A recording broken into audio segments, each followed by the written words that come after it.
수업 시작을 하겠습니다. 제가 오늘 설명드릴 것은 여러분들 이번 주 수업한 거 제가 전체적으로 한번 훑어드리고 오늘 수업해야 될 내용을 또 한번 설명드리고 그렇게 할게요. 앞에 제가 이번 주 화요일부터 수업 드린 거 우리가 수능에다가 우리가 보통 은 제품을 사용할 때는 정은을 사용을 한다라는 거, 그죠? 수능이 99.9%면 정은은 92.5%가 순원이고 여기에 7.5%의 불순물을 넣어서 정은을 만듭니다. 여기서 7.5%의 불순물은 순동을 넣어서 만듭니다. 우리가 가스불을 자주 쓰는데 우리 가스불을 밑에 LPG 가스 켜고 위에 산소를 켜면 항상 파란불이 되죠. 근데 우리가 주로 사용하는 건 파란불입니다. 빨간불은 사용을 하지 않습니다. 자, 근데 파란불이 종류가 두 개입니다. 이렇게 되어 있을 때도 있고 끝이 갈라질 때도 있습니다. 이것보다 여기에서 이 불꽃보다 산소를 더 많이 켜면 끝이 갈라집니다. 그러면 이 파란불은 여러분들이 땜할 때나 열 처리할 때 사용하는 불꽃이고 이 끝이 갈라지는 불꽃은 세기 때문에 은을 녹일 때 사용을 합니다.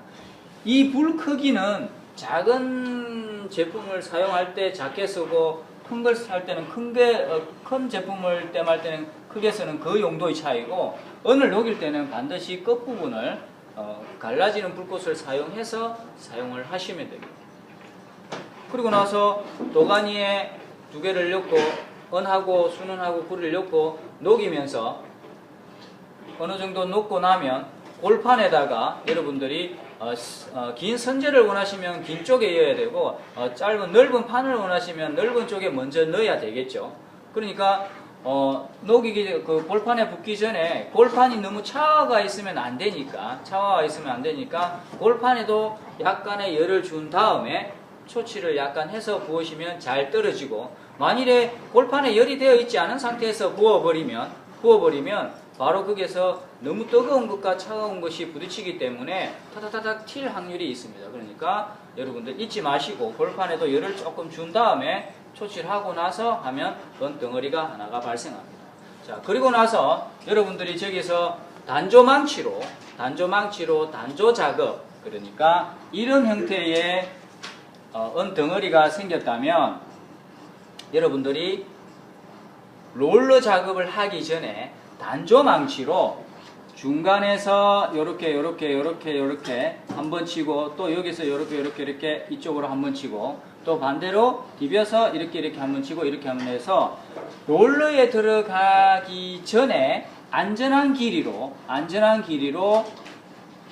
어느 정도 길게 만드는 게 단조 작업이라고 생각하시면 되고 또 단조 작업은 여러분들이 최종 목적 내가 2mm 두께의 반지를 주문받았다면 여기서 두께를 굉장히 얇게 쳐서 만일에 3mm를 해버렸다면 뭐가 문제가 생기냐면 우리가 단조 작업으로 망치를 친 것은 여기에 자국이 생겨져 있습니다. 그러면 이 자국을 없애려면 롤러에 들어가야 되는데 롤러 또한 더 얇게 하는 역할을 하고 있기 때문에 여기서 어느 정도 자국을 없애고 나니까 이게 1.5밖에 안 되더라. 그러면 본인이 최고 마지막에 원하는 두께에서 훨씬 줄어든 거잖아요.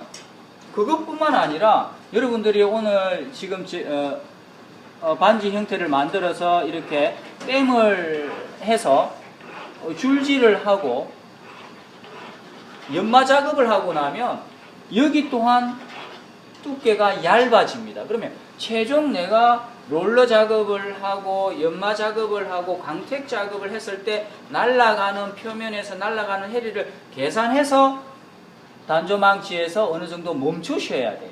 그죠?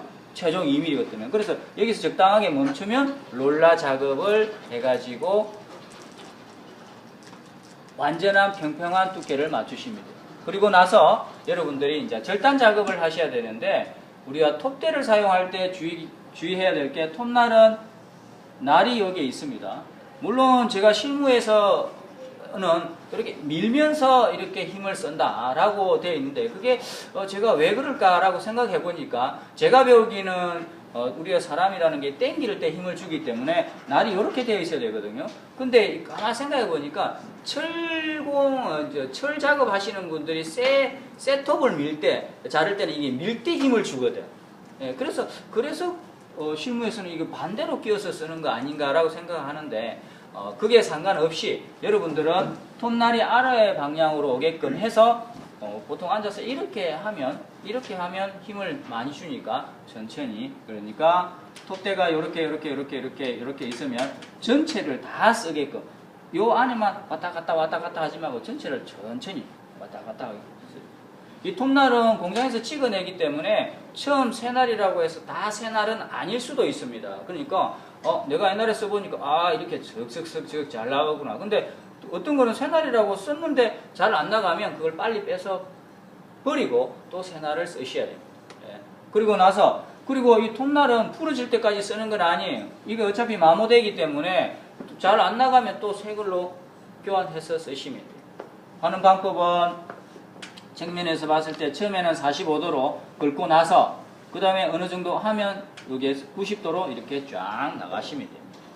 우리가 원하는 요 안쪽을 쓰신다고 세자로 금꺾개로 이렇게 껐으면 될 수 있으면 바깥쪽으로 이렇게 썰어서 요 안쪽은 줄 작업으로 마무리를 하셔야 되는데, 저희들은 줄 작업은 저번에 말씀드렸듯이 직각을 잡아야 될 일이 많기 때문에 그냥 이렇게 슥슥슥슥 하면 요 끝이 항상 이렇게 날아갑니다. 그러니까 줄 작업할 땐 이렇게 해서 약간 끝에서 띄운다라는 기분으로 하시면 항상 깨끗한 각을 잡을 수가 있습니다. 줄 작업은.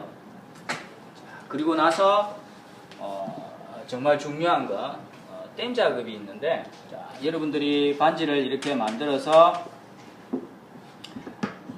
굉장히 두 개를 붙여야 할 부분을 굉장히 가깝게, 왜 그러냐면 땜은이라는 걸 가지고 여기에서 녹여서 여기에 붙이는데, 땜은은 녹음과 동시에 액체가 되기 때문에 이 액체는 넓은 데를 건너갈 수가 없어요. 그러니까 최대한 가깝게 붙여서 땜 작업을 해야 되는데, 땜은 강땜, 중땜, 약땜이 있습니다. 그죠?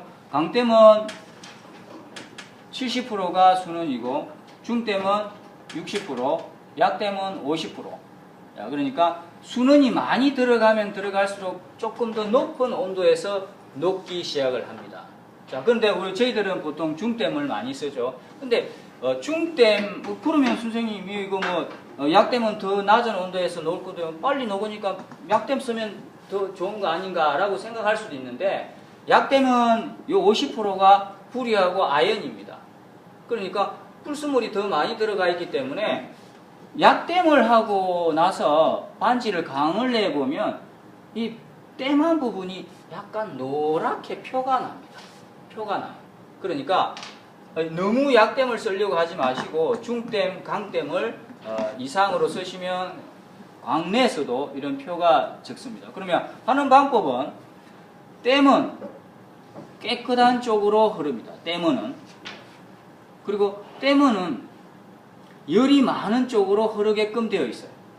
그러니까 이것을 땜을 하기 전에는 항상 은세척제에 넣어가지고 깨끗하게 해야 된다는 것과, 여기에 땜하실 때 불꽃을 내가 여기서 이렇게까지 방향으로 땜을 할 것 같으면 불꽃을 여기서 이렇게 주셔야 된다. 이렇게 주셔야 돼요. 그냥 위에서 이렇게 때리고 있으면 땜은 여기만 있지 이쪽으로 가질 않아요. 절대적으로.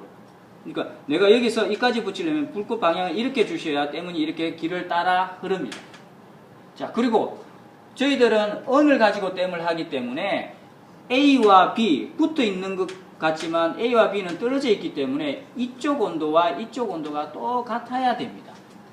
그래서 이쪽과 이쪽을 동시에 불을 줘서 하얀 상태에서 빨갛게 되기 일보 직전에 땜을 넣어서 갖다 대면 땜이 됩니다. 자, 그리고 한 가지, 지금 반지를 땜할 때는 얘 두께 A와 B 두께가 같은 상태고, 귀고리를 나중에 땜할 때 여기에다가 이 작은 걸 땜할 때는 똑같이 동시에 여기에 불꽃을 주면 안 됩니다. 100%. 왜냐하면 이 크기와 이 크기, 큰 것과 작은 것을 땜할 때는 먼저 큰 곳에다가 열을 준 다음에 하얀 상태가 되고 약간 빨갛게 되면 바로 옆에다 불꽃을 살짝만 갖대도 얘는 작기 때문에 얘와 얘가 온도가 같아집니다. 그때 땜을 놓고 땜을 하시면 돼요.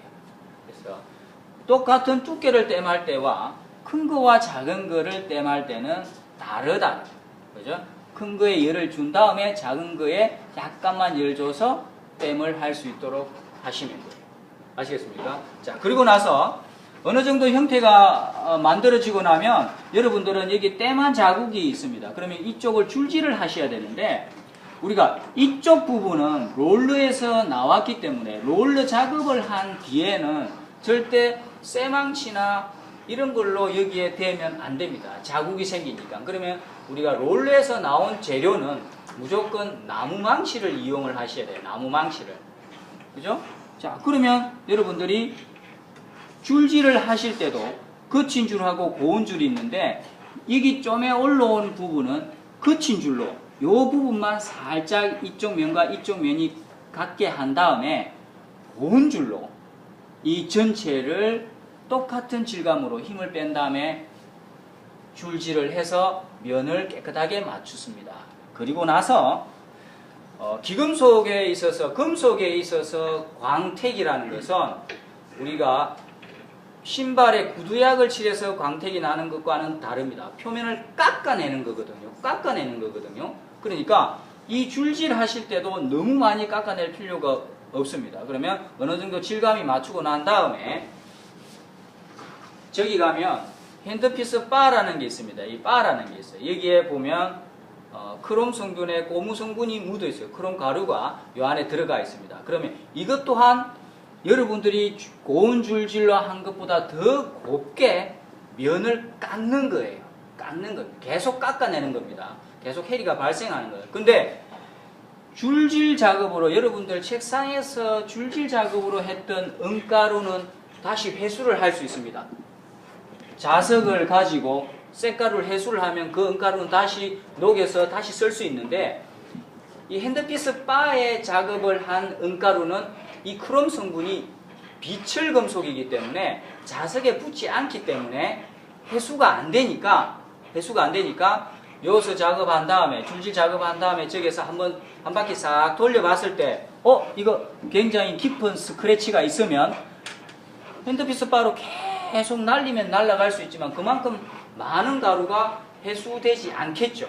그러면 여기 다시 와서 여러분들 작업에 다시 와서 줄질로 그 면을 날린 다음에 핸드피스 바로 광을 내면 면이 깨끗하게 됩니다. 깨끗하게. 자, 그리고 그게 마지막이 아니고 이 핸드피스 바로 면을 깨끗하게 하고 난 다음에는 저 옆에 가시면 버프 연마기가 있습니다. 버프 연마기는 뭐냐면 모터에 천이 이렇게 딱 붙어 있어요. 여기에 광약을 칠합니다. 우리가 광약이 녹봉, 적봉, 우리가 백봉, 광약입니다. 색깔이라고 보시면 돼요. 녹봉은 크롬이 있어요. 크롬. 우리가 경도 7이라고 하고, 적봉은 쇳가루가 있어요. 쇳가루가 그 안에 들어가 있어요. 그리고 경도 5. 백봉은 로듐, 경도 2. 그러니까 우리가 보통 자주 쓰는 것은 핸드피스 바에 어느 정도 면이 깨끗하게 됐다 하면 적봉, 그러니까 약에다가 쇳가루가 들어가 있는 것을 이 버프가 돌기 시작하면 여기에 약간 묻힙니다. 그리고 나서 여러분들 반지를 크게 대면 이 핸드피스 바에 된 것보다 훨씬 더 매끈하게 면을 깎아냅니다. 요게 이번 작업, 여러분들 오늘 작업의 마무리예요. 그러면 여기 작업까지 하면 여러분들 매장에 있는 물건과 같이 그 광택이 나와 있습니다. 아시겠습니까? 그래서 오늘은 여러분들이 일주일 동안 했던 작업의 마무리, 완성하는 것까지 오늘 해볼 생각입니다. 자, 혹시 여기까지 설명 중에서 질문사항 있으십니까? 앞에 여기까지는 오늘 저번에 했던 걸 제가 마무리해 준 거고, 오늘 새로 하는 것은 여러분들 어제 줄질한 거가 끝나면 핸드피스 바에 또 대서 또 면을 깎아야 되고, 그 면이 완성되면 또 버프 연마기에 가서 마무리로 면을 깎아야 된다는 얘기입니다. 없습니까? 예, 그러면